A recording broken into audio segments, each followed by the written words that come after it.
Okay, so we start this chapter on vectors in 2-space and 3-space by defining what a vector is.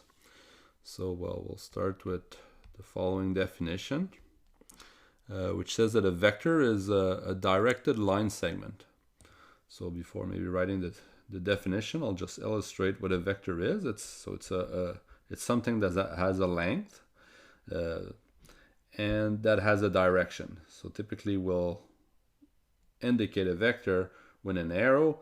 The arrow indicates where the vector is going, and the length of the arrow indicates the length of the magnitude of the vector. So I'll just write that up. So a vector is a directed line segment.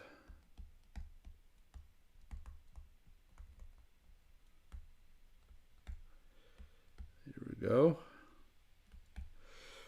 Okay, and like I said, it's determined by its length and its direction. The length is also called the magnitude, like I said before.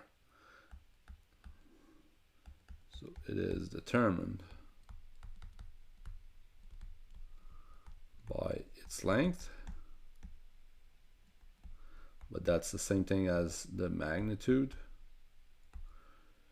and its direction without an S. There we go. Now we can give this vector a name. So usually if the letter V is available, we'll use V, or sometimes we'll use U, W. As you notice, we'll use the last letters of the alphabet, but not X, Y, Z, because we'll save those for the axes where our vectors are going to be placed.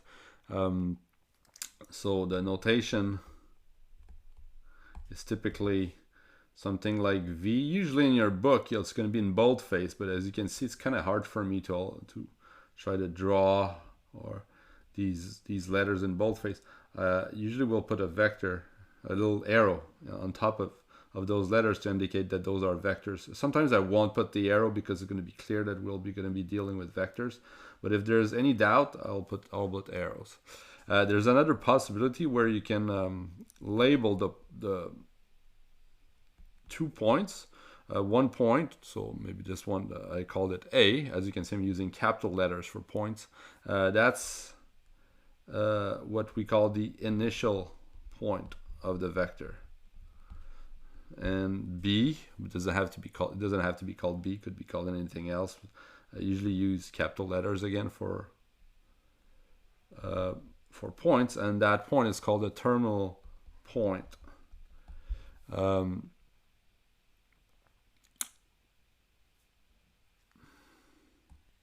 That's also sometimes, but less frequently, called the head of the vectors, kind of like the head of the arrow, and that's the tail of the arrow.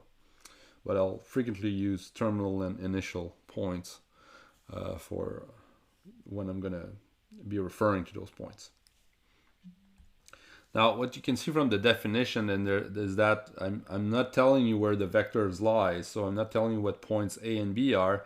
In fact, A and B could be anywhere in space, as long as from A to B I'm along the same direction and same length. That's still the same vector. So what I mean by that is that I can position my vector here, here. It's still the same vector that has the same direction and same length. Now, there's something that we call a position vector. And that's when we place the initial point, so point A up there, at the origin. Okay, so let's write that up. Okay, so so if I want to position that vector, let's say I'm gonna draw the X and Y axes. Okay, so if I want to draw the same vector as up there, if I want it to be a position vector, it needs to start at the origin, and of course it has to have the same length and direction. Okay, so it would end here at a specific point because I've started at the origin. Okay, so let's say I call this point B here again. Okay, maybe let's backtrack a little bit. The vector here that starts at A and B, I could actually write it as the vector AB like this. All right. Now, this vector, since it starts at the origin, usually the origin is labeled with the letter O. So V here would now be OB. Okay, it's still the same vector, has the same length and direction as before. But the cool thing is now I can assign to this vector coordinates, the coordinates of the point B. So imagine that this point B has coordinates, I don't know, 3, 2. Okay, so that would mean that this is 3 here and this is 2 here.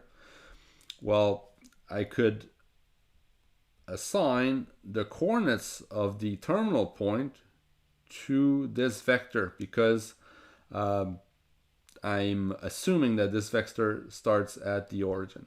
So it's going to be always like that. When coordinates are assigned to a vector, you have to assume that it starts at the origin and it ends at 3, 2. Okay. Now there are different ways in which I can write the coordinates. I can use standard brackets. I can use square brackets like this. And I can write down the coordinates along a row or along a column like this. Okay, so all these are acceptable.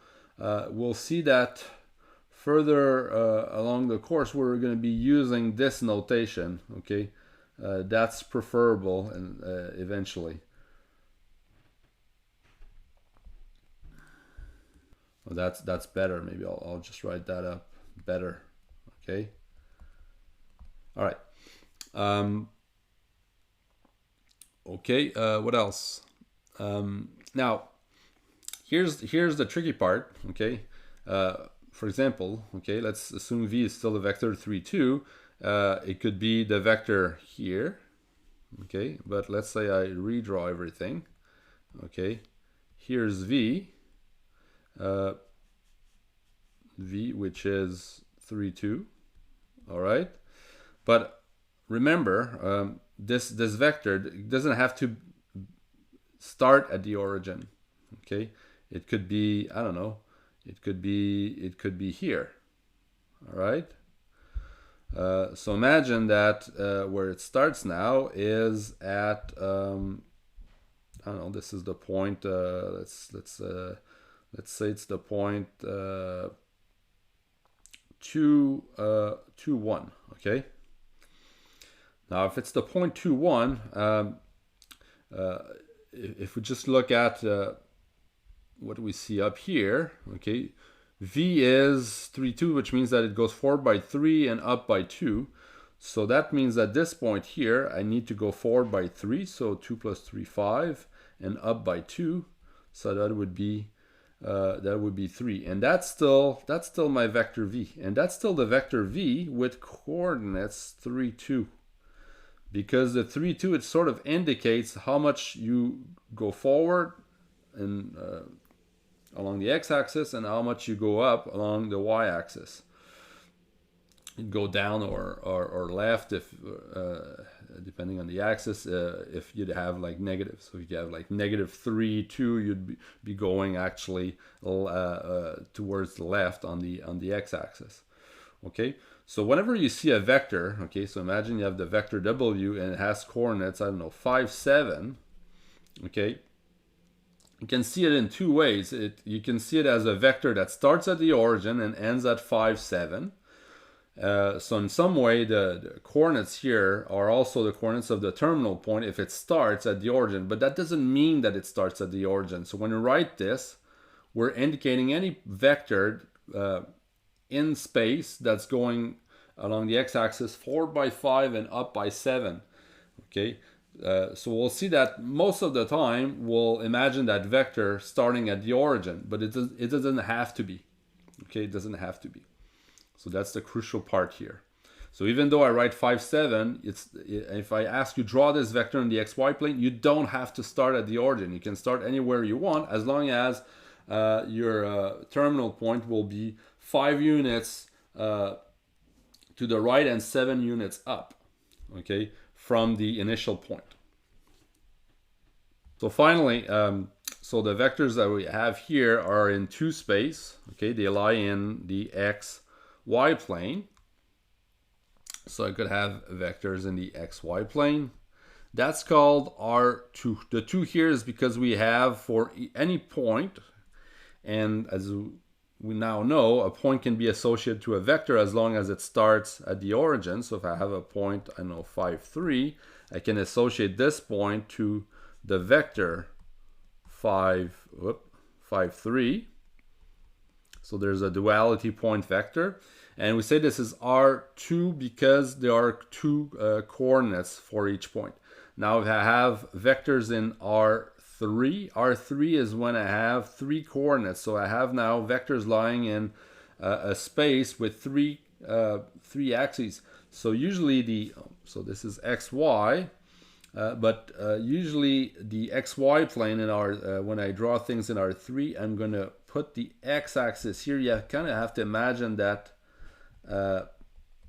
the x-axis is going out from the screen, okay, and the z-axis and the y-axis are actually on the screen, okay. So imagine the x-axis really coming at you, but if I want to draw it, of course, I'm still drawing something on a 2D medium. So this is why the x-axis is slightly slanted here. Now, if I want to indicate a vector in that in R3, that's kind of hard, but it would be something which would have 3 coordinates. So again, I can associate to any point in R3 a vector. So let's say this is, I don't know, 3, 2, and 2. Okay, that would mean that this vector here, okay, that I can associate to it, the coordinates 3, 2, 2, okay, if it starts at the origin, well, it would actually go 3 units along the x-axis, 2 units along the y-axis. So its shadow on the xy plane would look like this little dotted line I'm trying to draw here, and then it would go 3 units up. Okay, so maybe now I have, okay, if you allow me, I'll just adjust that drawing up there.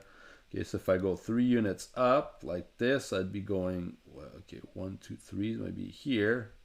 So that would be my vector, okay, v, which is 3, 2, 2, because it goes 3 units along the y-axis, 2 units along the 3 units along the x-axis, 2 units along the y-axis, and oh, I've gone up 3 here. Okay, so that would be 3, 2, 3, like that.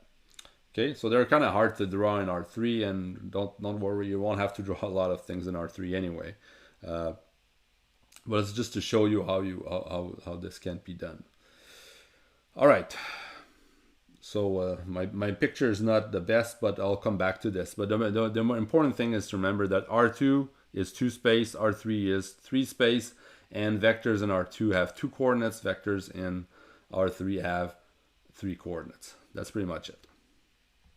And maybe one little thing to add is that sometimes we'll look at things in Rn. N is an integer, an entier. Okay, it could be 2, 3, 4, 5, could be 1 actually. R1 is just a real line. But Rn, or where n is any integer, would be a vector that would have n components. So for example, if I have something in R4, it would have 4 components. So I don't know, 2, 3, 4, and 5, 4 components, for example. Okay, and that's impossible to draw because now we're in something that lies in a space of dimension 4, but we can imagine it. Okay, in the sense that we can imagine something that has 4 things that describes it. So in some way, we always think of ourselves as objects that are in 3 dimension, okay, because we always think about width, height, and length, okay, of objects, but objects have also other features, I don't know, their color, and then that just adds in some way a 4th dimension, okay. So every time you have an object or something that has features that can be described in more than